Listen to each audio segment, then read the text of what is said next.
Alright, what we're doing today is making corn masa, which is the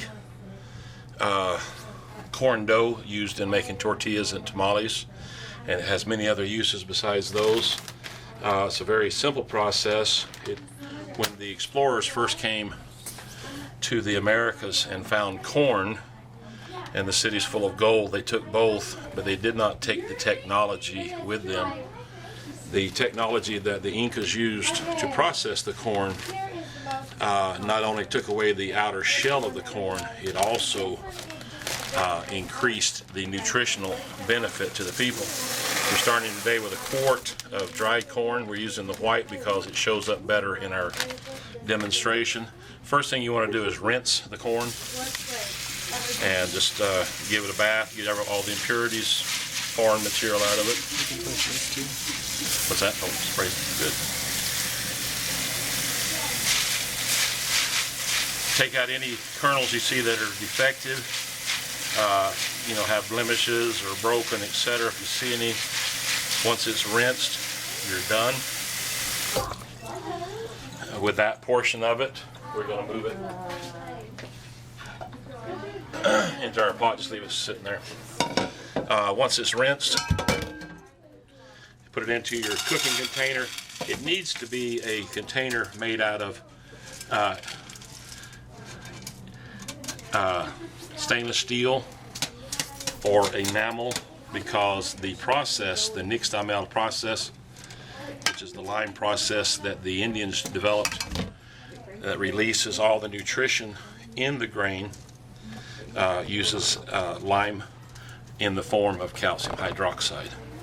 Calcium hydroxide is also known as pickling lime or cal, that you can buy it in the Latino stores, or pickling lime in other stores. Once you have washed it and removed the kernels, you put it into the cooking container. Make sure it is a container that can withstand the lime in the process. A mild steel pan or aluminum pan will actually melt and be dangerous. You want to cover the seeds with about twice as much water. First thing I just want to show you, you're using a field or Dent corn. There are hundreds and hundreds of types of corn that have been grown and developed. Just in some countries they have over 100 different types of corn. As you can see here, we have the yellow corn. The white corn is most commonly used for tortilla and tamale dough. They also make the blue that I like because it's more flavorful. Many people are turned off by the dark blue color of the tortillas and tamales. We have been heating the corn slowly up to simmer for about 20 minutes, and it is now getting warm enough that we're going to go ahead and add the lime. You normally add the lime to begin with. I'm adding it at this point just to show you the effect it has on the white corn, which is why we're using the white corn. If you use 1 tablespoon of cal per pint or 3/4 of a pound of corn, that's all you need.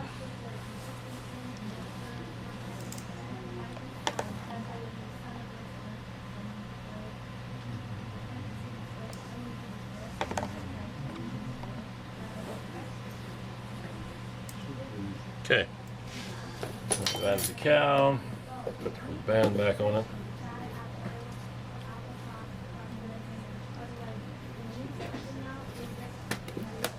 You will see that the corn, as the lime works on it, is turning a brighter and brighter yellow. Now this is the original color of the corn, and if you hold these up side by side, you see how the lime, the parts that have already been worked on by the lime, have turned into this brilliant yellow. As you'll see later in the video, as the lime is washed off and the skins come loose, it will go back to this color white again once it's clean. But you'll see that as the lime works on the corn, it'll turn that brilliant yellow that you see right here. Okay, now we're going to let that simmer until it boils for 2 minutes. Then you put the lid on it, you leave it right in the pot for overnight, and you're done. It's been about 30 minutes after we added the lime, just to show you what's happening. The lime is all through the water, but you can see how it's already starting to work on the corn. It went from the brilliant yellow that it was earlier in the video, the brilliant orange that it turned initially, and it's gone back to a solid yellow, more like the yellow corn that we see here, even though this is the white corn that we're using. Now this will sit for 8 to 12 hours. At that time we go back and wash it, then we're ready to put it through the grinder. Alright, what we're doing today is making corn masa, which is the corn dough used in making tortillas and tamales, and it has many other uses besides those. It's a very simple process. When the explorers first came to the Americas and found corn and the cities full of gold, they took both, but they did not take the technology with them. The technology that the Incas used to process the corn not only took away the outer shell of the corn, it also increased the nutritional benefit to the people. We're starting today with a quart of dried corn. We're using the white because it shows up better in our demonstration. First thing you want to do is rinse the corn and just give it a bath, get all the impurities, foreign material out of it. What's that? Oh, spray. Good. Take out any kernels you see that are defective, have blemishes or broken, etc. If you see any, once it's rinsed, you're done. With that portion of it, we're going to move it into our pot. Just leave it sitting there. Once it's rinsed, put it into your cooking container. It needs to be a container made out of stainless steel or enamel, because the process, the Nixtamal process, which is the lime process that the Indians developed, that releases all the nutrition in the grain, uses lime in the form of calcium hydroxide. Calcium hydroxide is also known as pickling lime or cal, that you can buy it in the Latino stores, or pickling lime in other stores. Once you have washed it and removed the kernels, you put it into the cooking container. Make sure it is a container that can withstand the lime in the process. A mild steel pan or aluminum pan will actually melt and be dangerous. You want to cover the seeds with about twice as much water. This corn has been boiled for 2 minutes and then left in the container overnight with the lime, the calcium hydroxide, the pickling lime or cal, and it's been left overnight. And what we do now is we take it and wash it. The skins have been loosened to the removing state, and we're going to leave a small quantity here so that you can see the difference. The lime is very drying and can be damaging to your hands.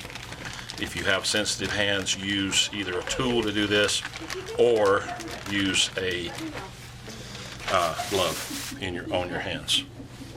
Now what you want to do now, you can see that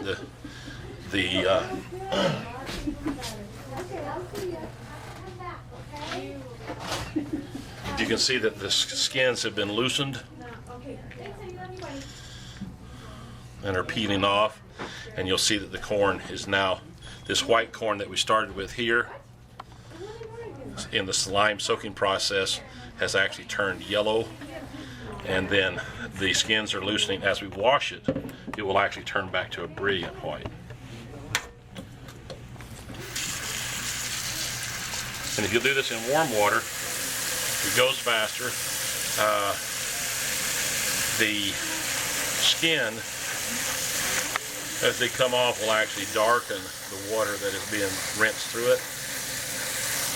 And what I do is stir it and rinse it for quite some time, because I get the last little bit done with my bare hand, and I want all the lime to be off so it doesn't dry out my hands from having processed the corn.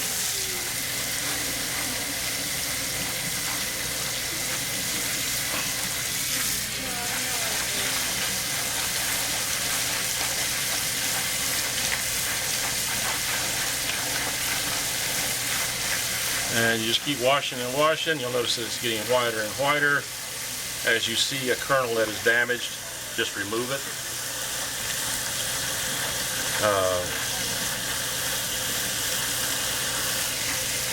Or that's discolored.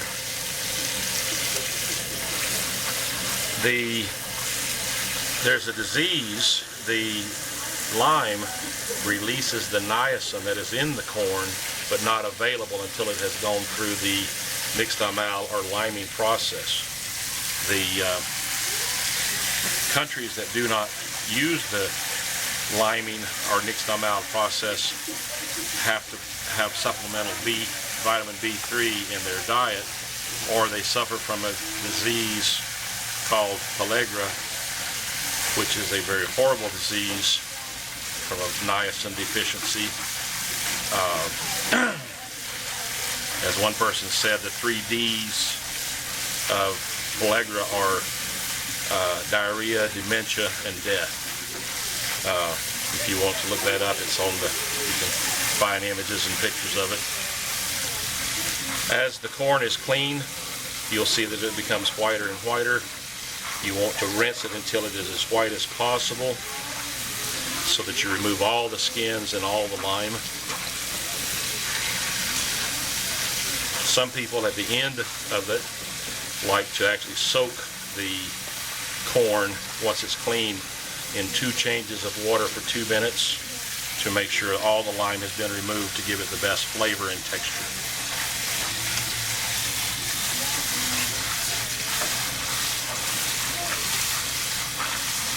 You'll also feel a change in the coating on the corn.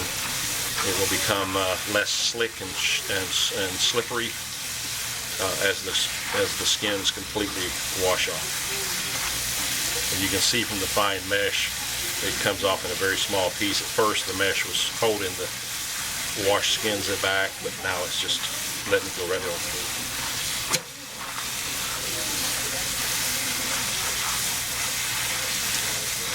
At this point, we're ready to, you can use the corn in several ways. In Spanish, this corn at this point is called pozole, and it's used in the Latino soups with meats and without meats, and it's cooked right in with it. In English, it is called hominy. In the South, it is cooked into soups and other dishes. If it is dried at this point and ground fine, it is called hominy grits. Or if you're from Italy, it's polenta, is what they call it over there. The hominy grits, so in Italy, are called polenta. And they're very popular there. They cook them in a mush and then let it set up, and then they slice it up and serve it that way. Yeah, what I use to make the masa, you can use hand grinders. They have many different types that are available.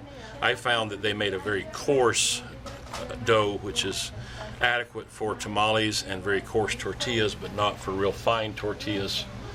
And so at my wife's suggestion, I tried the meat grinder and have been a fan ever since. You always start with the largest plate that will stop the material you are grinding from going through. What you're doing on the first pass through the grinder is tearing the grains to pieces, which takes the most energy. And because, surprisingly, even after an 8 to 12 hour soak, the corn is still dry on the inside. And so you use the largest possible plate there is to grind so that you tear it apart in the biggest chunks and make it easier on your machine. off is right there. Okay, the corn has boiled for 2 minutes, and so we've turned it off, and it will now stay for 8 to 12 hours soaking. As you see the meat grinder, you want to assemble it, put in your auger, and then you put in the knife facing out with the sharp knives or pieces facing out. Then you put on the disc or plate, the grinding plate, and then you put on the front cover. Since this is a wet grinding process, other types of grinders that use the dry grain or materials will not work. And then what we need to do at this point is get a larger container.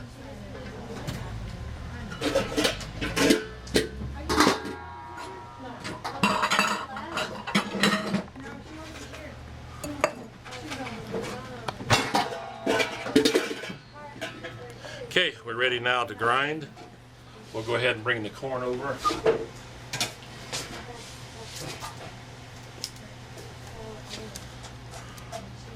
Turn on the grinder.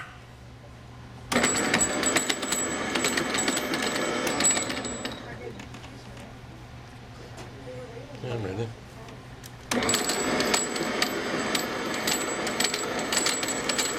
Then just add the corn.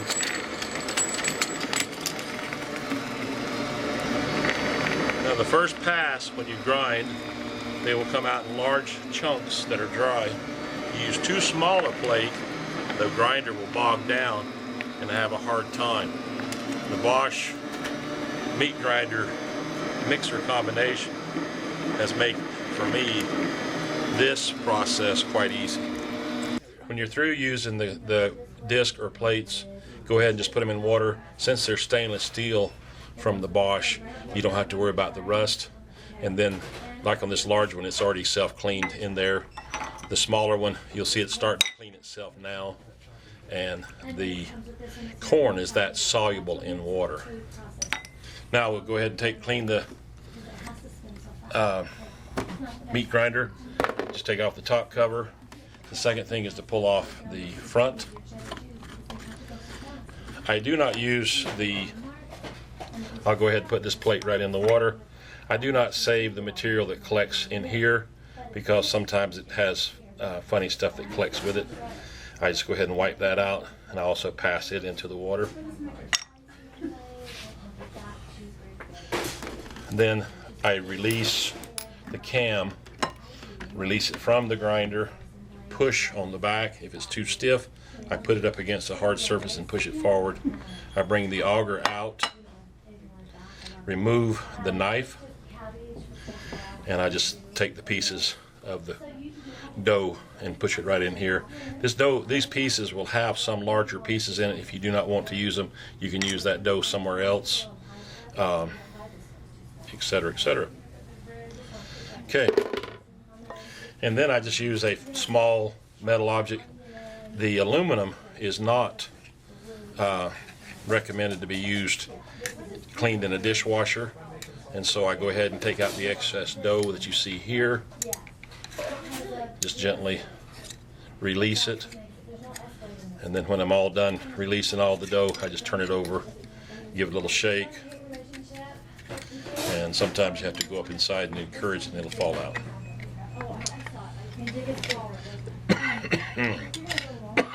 That's bad. Once it's clean, then you will just go ahead and put it in the sink to soak. If you have the other older style machines, as long as they're 3-speed or more, this grinder will fit. The only difference is the length of the support post, and you can change that by sliding it off and sliding on the shorter one for the different models. They have a post that fits each model. The grinder's the same for all the models that are 3-speed or more. Okay, we cleaned up our dough, cleaned out the meat grinder to where it's mostly clean. What we want to do next, we have ground the first batch, the first stage. You'll notice it's surprisingly dry in spite of it having soaked for 8 hours and have been quote-unquote wet on the outside. We take off the front cover, we remove that plate, and now we will swap it on the second grind to a smaller plate.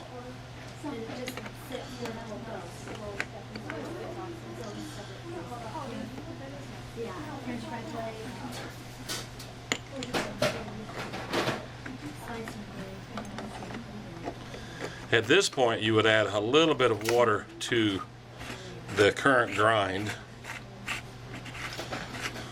And I just lost my position. You want to make sure that your meat grinder is placed together with the plate in the correct location. There will be a notch, as you see here in the plate, there will be a notch that needs to go on the holder, which on this model is at the bottom.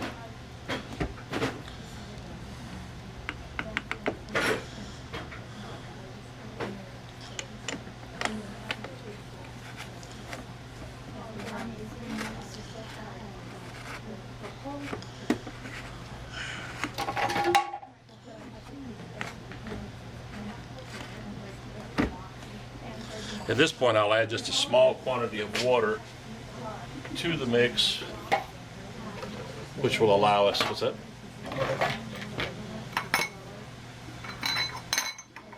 To have it be a little bit wetter for the next grind.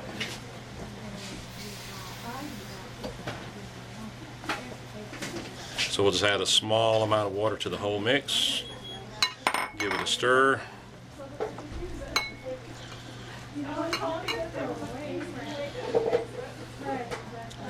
And then we'll take our second container for the second grind, place it underneath, turn the grinder back on.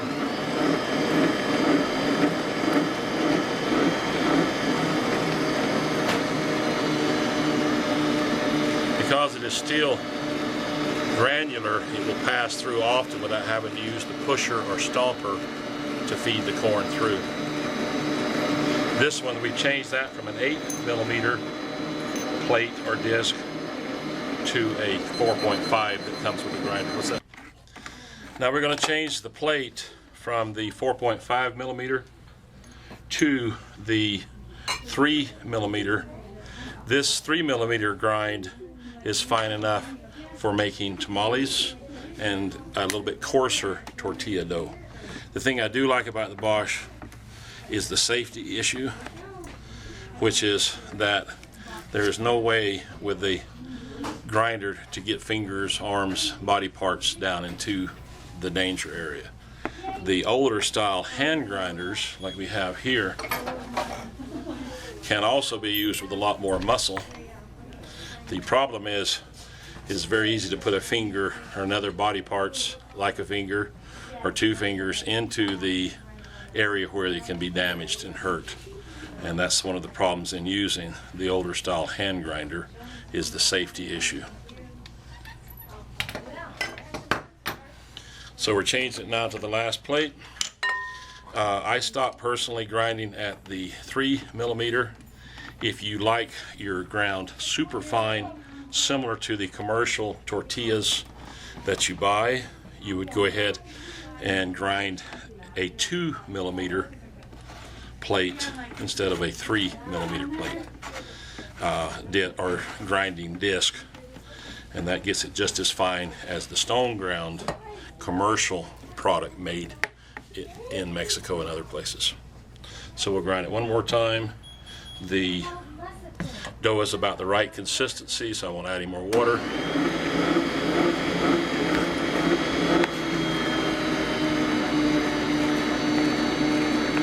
Now as the dough gets finer, sometimes the stomper will have a tendency to stick. The way you get around that, there's two ways: is you put in small quantities and then you pull back before you hit the bottom. And another trick with stickier doughs, you turn the stomper upside down and use the handle as the pusher. It doesn't go to the bottom of the throat or neck of the grinder, but it doesn't stick because it's so big you can wobble it to break the vacuum.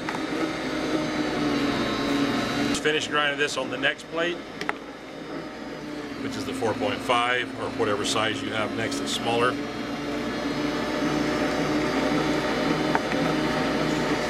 And you'll notice the change that this finer grind has done to the dough. It's not as coarse, it's much finer and smoother looking.